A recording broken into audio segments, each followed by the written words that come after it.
Hello and welcome to my next video. Now my next video features a fighter who had a very special talent. Well, he had two special talents. Okay, one of the talents, was living life to the full. Certainly enjoyed a drink. Okay, and the second talent he had was the ability to go into the ring, half trained, after drinking heavily in the days before, and knock you out with half a hook without really overly trying. Okay, welcome to one of the hardest pound-for-pound punchers of the early 1900s, the featherweight puncher Aurelio Herrera. Now, as you can see, he had a large career, 100 fights, with only 14 defeats. So, let us go through Aurelio Herrera's career. So, going on his major opponents, Herrera fought Terry McGovern, suffering a defeat. He also twice fought the little Hebrew Abertel, suffering defeats in both fights, and Aurelio Herrera also lost to Battling Nelson. He then fought a draw, to the dangerous Harry Lewis, before gaining a win over Hall of Famer, the fantastic featherweight champion Young Corbett II, in a singular fight. Aurelio Herrera then fought and defeated Crocky Boyle, before fighting Tim Hegarty in a 4-fight series. Herrera scored no wins with 2 losses and 2 draws. He then scored singular wins over contenders, the first being Kid Fredericks. He then also defeated Kid Broad, and then followed that up with a third singular win on the trot against Eddie Santry. Next up was Charles Neary. Herrera fought him 4 times, suffering 1 loss and 3 draws. He then fought, the excellent featherweight contender who I've featured on video, Benny Younger. Herrera scored 1 win and 1 draw from 2 fights. Herrera then had a 4-fight series with Kid Goodman, scoring 3 wins, 1 loss and no draw. The final 2 names on slide 1, the first is Young Earn, a fighter who had a huge career and goes to me a bit underrated. Herrera suffered a defeat, and then he closed out slide 1 with a draw against contender Eddie Hanlon. So, going on to slide 2 for Herrera, he fought Kid Herman, fighting to a draw. He then loses in singular fights to the final 2 opponents listed here, the first being the excellent lightweight contender who will be featured on video himself, Willie Fitzgerald and Dick Hyland. So there are 29 fights highlighted there. Aurelio Herrera won 9, lost 11 and drew 9, and it is worth noting a number of fighters in his era were not overly too keen to get in ring with him. He was a really fearsome puncher. So going on to his KOs and rounds box now, from his 70 professional wins, he scored 61 knockouts. That indicates what a puncher he was. Now, Aurelio Herrera scored 23 knockouts in 3 rounds or less. He also scored 4 first-round wins. Now, he scored 1 KO against champion, 1 KO against a Hall of Famer, and 1 KO against a pound-for-pound fighter. And Aurelio Herrera fought a total of 836 professional career rounds. He fought a total of 4 title fight rounds, and then he fought the same total of 57 rounds against champions, Hall of Famers and pound-for-pound rated fighters. Now, obviously, as a full pre-rating era fighter, Herrera fought no rounds against top 10 fighters, top 3 fighters and ring champions. So going on to Herrera's slide against champions, he had 6 fights against champions, including 1 win, 4 loss and 1 draw. Herrera defeated 1 champion, that was Young Corbett II, and he did score a knockout over him, so he's beaten 1 champion and knocked out that champion. When we go to the Hall of Fame slide, it is the same story. 6 fights, including 1 win, 4 loss, 1 draw. Herrera, of course, defeated Young Corbett II and scored inside the distance win against him. So again, 1 Hall of Famer beat, 1 Hall of Famer knocked out. And when we go to the pound-for-pound slide, it's exactly the same story. Sometimes they fight the same like this, other times there will be differences here or there. It depends on the career. So he's had 6 fights against pound-for-pound fighters with 1 win, 4 loss, 1 draw, and he defeated Young Corbett II and stopped Young Corbett II, who himself was unbeaten in featherweight title fights and an excellent fighter down there. It's a shame Herrera's resume was not thicker. Yeah, yes, he did fight Abertel, Battling Nelson, and these guys not winning. Okay, but he did beat some other good fighters as well.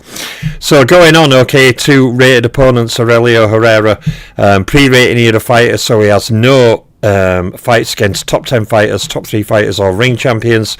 He thus defeated no individual rated fighters and scored knockout over 0 individual rated fighters. And when we go on to the title fight slide, we see Aurelio Herrera did have one world title fight. Okay, that was a defeat. So Herrera made no title defenses and no title fight KOs. Shout out to Clash Royale Pro 698 in the chat. He also thus scored no wins against top 10 fighters, top 3 fighters or ring champions in title fights, nor any wins against champions, Hall of Famers and pounders in title fights. Yeah, Clash Royale Pro 698, just while you're on, I'll just elaborate on a comment I left you, I believe, yesterday when you were asking about Ezard Charles. I'll just explain, buddy, so you understand where I'm coming from on it. I didn't, because I left comment, I thought it sounds a bit blunt, so I'll just show you a little explanation of more what I mean. So when it comes to Ezard Charles, you know, in mid-90s when I used to mention him to people, no one had heard of him virtually, except for real boxing insiders. Now, thanks to social media and YouTube, where you can access much footage of his fights, and the great career he had, Ezard Charles has gained a rather fanatical following nowadays. Now, I've always said with me top thousands, okay, when you get to top 40, every fighter's pretty much a great fighter on one level or another. And really, when you get to top 25, top 20, okay, you're really at the absolute pinnacle of my top 1,000. It is not easy to get to my top 20. It's not easy to get to my top 50 in my all-time rankings. Now, in case of Ezard Charles, who clearly was an all-time great, you know, when he's in that top bunch, he's matched with fighters you mentioned, like Johnny Dundee, Ted Kid Lewis. You didn't mention why is he above Jack Britton, why is he above Tony Canzoneri, why is he above this guy or that guy. You know, some people nowadays have this knee-jerk reaction to throw Ezard Charles into a top 10. I've even seen some people rate him third all-time, what I find ridiculous. Despite of how great a fighter he was, he doesn't deserve to be third greatest of all time. That means he's got to knock either Greb, Langford or Robinson or Armstrong or whoever people put there. He's got to knock one of them out, and he hasn't done better than them. I'm sorry, he just hasn't.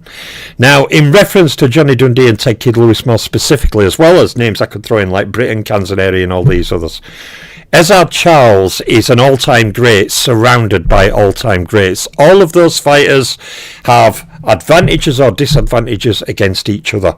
You know, Ezard Charles betters certain fighters in some regards. Other fighters better him in certain regards. You know, as a career, he's got a great career, but all the other ones had great careers too. So, you know, basically how they rate is not down to me. You know, many people come to me often saying, why have you put this guy at 5 and this guy at 27, or why have you put this guy at 76 and this guy at 120? And I just tell them, I haven't. They have put themselves there. Because ultimately, my all-time rankings in my top 1,000, okay, are scored on a scoring system, okay, with over 100 factors for every fighter scored, okay? So it's not me who's put him 35th or 30th or 20th or 15th or 5th. It's his career that's put him there, when matched against all the other fighters on the same criteria. You know, because one thing I found is when I was looking at many, because I've spent decades looking at people's all-time great lists and top 50s and top 20s and top 10s. I always look at them because I always find them interesting. Sometimes I learn things from them. Sometimes I'm more dismissive because I think it's ridiculous. You know, but you know, it is what it is. Everybody's list different. So yeah, it's not me who puts Ezard Charles below this guy or above this guy, or puts, you know, Tony Canzoneri above this guy or that guy. It's not me who does that. It's how they score in their career on the 100 plus factors I use. So if Ezard Charles scores brilliantly in 70 of them and does really bad in 30 of them, and other fighters do better in some of those other categories, Ezard Charles is not as strong on. It affects the rating, you see. So all I'd say to you, buddy, is this: it's not me who puts Ezard Charles below Johnny Dundee. It's Ezard Charles' career based on the criteria I use that puts Ezard Charles below Johnny Dundee. So I hope that explains it a bit. Yeah, my opinion is not in my ratings. I may rate things a bit differently here or there. Sometimes when I look at my top 50, I think, right, he shouldn't be there, he should be above him, he should be below him. You know, that's my opinion based on what I know. But I wanted a completely non-opinionated scoring system to accurately reflect what each fighter's done matched against each other. And I think that's really important, because I've seen people rate Roberto Duran top 5 all time because they watched him when they were 5 years old. And it's like, well, he shouldn't be top 5 for that. He should be top 5 based on what he's done in his career, not on nostalgia. Your nostalgia of being a 5-year-old should not get a fighter rated top 5 all time, if you get me. So I wanted to create a rating system that did away with all that. Antonio Mosley, good morning everyone. Did research on this fighter a few days ago. This fighter proved my point in my debate. Yeah, Aurelio Herrera doesn't have the greatest resume. Was avoided quite heavily, and was an absolute cold knockout puncher. You know, he could be drinking in days leading up to a fight and half training. He'd go in fight, hit you with a hook he wasn't even really intending to put power in, and knock you out cold. He was a brutal puncher, but he doesn't have a great deep resume like many other fighters I've covered. But certainly he's a fighter who was very, very dangerous. You know, fighters like Herrera and Ketchel and McVeigh and Langford, these are many of the greatest pound-for-pound punchers of their era, and Aurelio Herrera certainly deserves mention. So, let's go to the final slide. So I hope Clash Royale Pro, that explains it a bit. Me top 1000 is based on my work of generating the scoring criteria, but really then how a fighter places is down to how they've done across those criteria. And I cover every criteria with multifacets to each criteria across everything important to a fighter's career. So, you know, some fighters may go above another fighter because they better the other fighter across 40 certain stats, whereas the other fighter may better that fighter across 30 more. You know, and it's how they've done based on wizardry and formulas that judge where they go. So, on to the final slide for Aurelio Herrera. So, he never won a title fight, okay, so therefore didn't win a world title. He also was never awarded a world title because, despite contrary belief, sometimes titles were awarded in this time, but it was very, very rare. Not like now where a fighter leaves one division, goes to the next division, and then a few days' time, the number one contender gets a world title belt dropped. There you go, you're a world champion now, hey! You hadn't even had to fight for it. But it did happen back in this time, just much more rare. So Aurelio Herrera held no world titles, no lineal titles, and no undisputed titles. Just a quick word on my opponent score videos, okay? I've done now Jeffries, he's in 4th, Ketchel's in 3rd, Dempsey's 2nd, Harry Grebb's 1st. I've now got the video ready for Bob Fitzsimmons, so we'll see where he places. I'm also working on a video for a fighter who shouldn't even be a Hall of Famer, apparently, Leo Hook. Well, when you see his opponent video, we'll decide if we think he should be a Hall of Famer or not. Considering he did beat Frank Klaus before he became middleweight champion, and he beat Jack Dillon before Dillon became light heavyweight champion, and many other wins in his career. He beat Jack Britton before Jack Britton became welterweight champion. You know, and he fought a ridiculous resume, but we're focusing on wins. So the next 2 videos in that regard are going to be Fitzsimmons and Hook. I'll do another one after that, and then we're going to go Langford, I think, or another one of the big guns. Or I may do Hazard Charles, you know, to highlight his great career, because he was a great fighter without a doubt. I just think Hazard Charles is surrounded by another 25 fighters who are also very, very great fighters. Antonio Mosley, thank you for your criteria standards. Imagine people arguing against me, Firpo being a Hall of Famer, for having 80,000 watch him lose against Dempsey. Well, exactly. That's exactly my point. Antonio, thank you. Yeah, not referring to Clash Royale Pro in regard to Hazard Charles, but just on the side point of people's opinions and nostalgia. Okay, people rate Firpo a Hall of Famer. Why? Because 80,000 watched him get knocked down 9 times in a round and a bit by Jack Dempsey.